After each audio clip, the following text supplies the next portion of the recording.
London Bridge is down, le nom de code tant redouté a été donné au Premier ministre du Royaume-Uni, ce 8 septembre. Et la triste nouvelle a été officialisée par le palais de Buckingham, la reine Elisabeth II s'est éteinte à l'âge de 96 ans. Depuis un an, la santé de la reine commençait à inquiéter, mais la panique et l'inquiétude a été encore plus forte, depuis ce jeudi 8 septembre, quand Buckingham a annoncé que la reine était placée sous surveillance médicale. Toute la famille, ses enfants, mais aussi William et Harry, se sont rendus à Balmoral, où était le reine Elisabeth II. Cette triste nouvelle intervient alors que la monarque avait limité ses interventions ces derniers mois.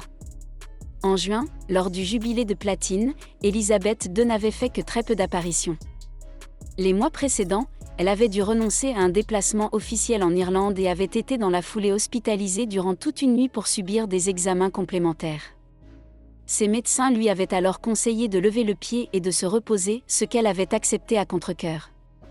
Sollicitée des centaines de fois tous les ans pour assister ou recevoir divers événements, l'épouse du défunt prince Philippe n'avait que très rarement manqué un rendez-vous.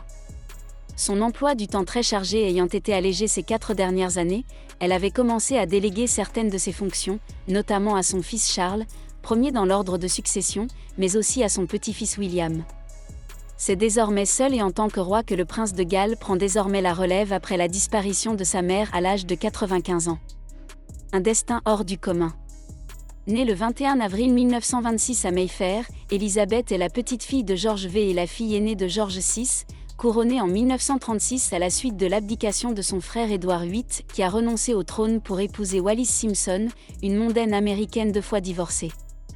À l'âge de 10 ans, la princesse Elisabeth devient alors l'héritière présomptive de la couronne britannique et obtient très rapidement de nombreuses responsabilités. En 1942, elle est nommée colonel en chef du régiment des Grenadiers Gardes. À l'âge de 18 ans, elle devient l'un des 5 conseillers d'État pour pouvoir assurer les engagements à l'étranger de son père, le roi, en cas d'incapacité.